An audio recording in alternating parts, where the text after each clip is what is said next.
9 de la mañana, 6 minutos, día viernes 21 de febrero. Revisamos las noticias del día en Agenda Económica con Francisca Bamontes. ¿Qué tal, Fran? Hola, Seba. Buen día nuevamente. Buen día también a todos quienes nos acompañan a esta hora en CNN Chile Radio. Y vamos a comenzar esta revisión de las noticias económicas con el tema que sin duda ha marcado bastante las últimas jornadas, al menos en este ámbito, y tiene que ver con los traspasos finalmente de la Corfo hacia el fisco.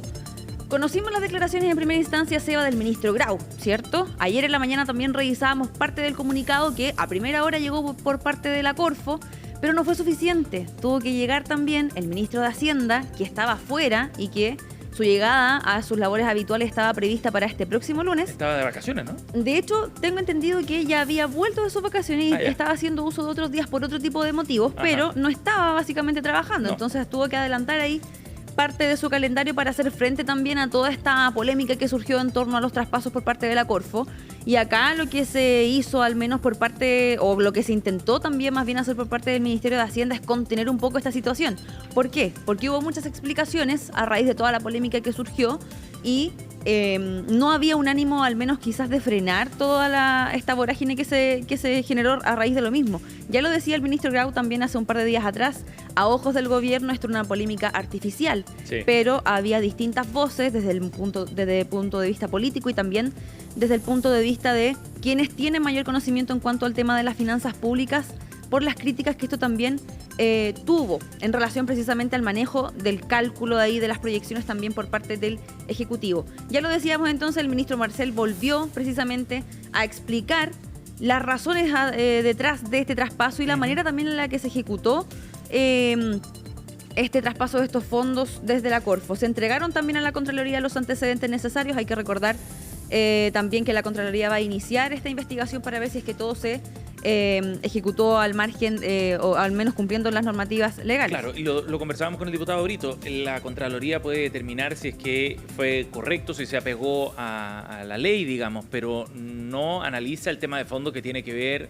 con la discusión financiera detrás. De todas maneras, ese es el punto que también hacían ahí distintas autoridades durante la jornada de este jueves, pero de todas maneras el ministro Marcel estaba bastante tranquilo en relación al menos a ese punto, porque él decía, ellos son una institución autónoma, ellos van a también a dar su punto de vista en relación a cómo se ejecutó este traspaso, y él decía también, una institución independiente que va a dar esta opinión técnica alejada de las coyunturas políticas, haciendo el punto también de que estamos en un año electoral y también atribuyendo quizás un poco el ánimo de la crítica a ese plano, ¿no? Ánimos alterados por ser un año electoral, señalaban también. Reacciones destempladas por parte de la oposición también era lo que decía el secretario de la cartera de Hacienda en relación a este punto. Acá también el ministro se tomó un tiempo bastante extenso para explicar a los distintos periodistas a los que se fueron convocados también un punto de prensa durante la jornada de este jueves para explicar parte de la normativa por la que se rige la Corfo, esta corporación, también la situación que se originó a raíz de los excedentes por el litio, que básicamente a voz del gobierno es parte de la justificación principal dentro de estos traspasos. Y acá también se hacía el punto de por qué se realizó este traspaso de manera gradual para cuidar el patrimonio de la Corfo, para que no hubiera una afectación patrimonial importante, y reiteró en distintas ocasiones que se cumplió con todos los requerimientos, que estos fondos vinieron en definitiva a satisfacer las necesidades de cumplimiento fiscal en un año en que el gasto presupuestario, decía el ministro, logró cerrar en 100%, que no hubo también un exceso, y también hizo ese punto. De lo contrario, habría que haber buscado otras vías de financiamiento. Otras alternativas, y él también explicaba que el hecho de buscar otro tipo de alternativas hubiera implicado unas consecuencias mucho más perjudiciales para las arcas fiscales. Pasemos entonces a escuchar parte de la explicación que entregó el ministro Mario Marcel también en relación a este tema durante este jueves. En cuanto al destino de los recursos, al traspasarse al Tesoro Público, estos permitieron financiar las prioridades de gasto de ese año, incluyendo las de seguridad pública, salud, vivienda, educación, entre otras, todo ello dentro del marco de gastos aprobado para el año.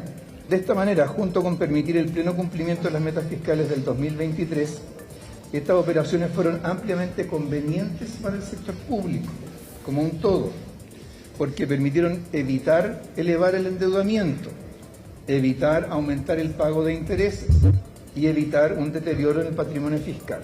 Si en lugar de traspasarse desde Corfo, el fisco se hubiera endeudado por la misma cantidad en bonos a 10 años plazo, Lo que habría ocurrido primero es que la deuda pública habría aumentado, ¿cierto? Habría aumentado en algo más de 1% del producto. Esa deuda adicional habría dado lugar a un flujo de pago de intereses de el orden de 215 millones de dólares anuales, y el Estado como un todo habría experimentado una pérdida patrimonial de 415 millones de dólares si no se hubiera actuado de esta manera.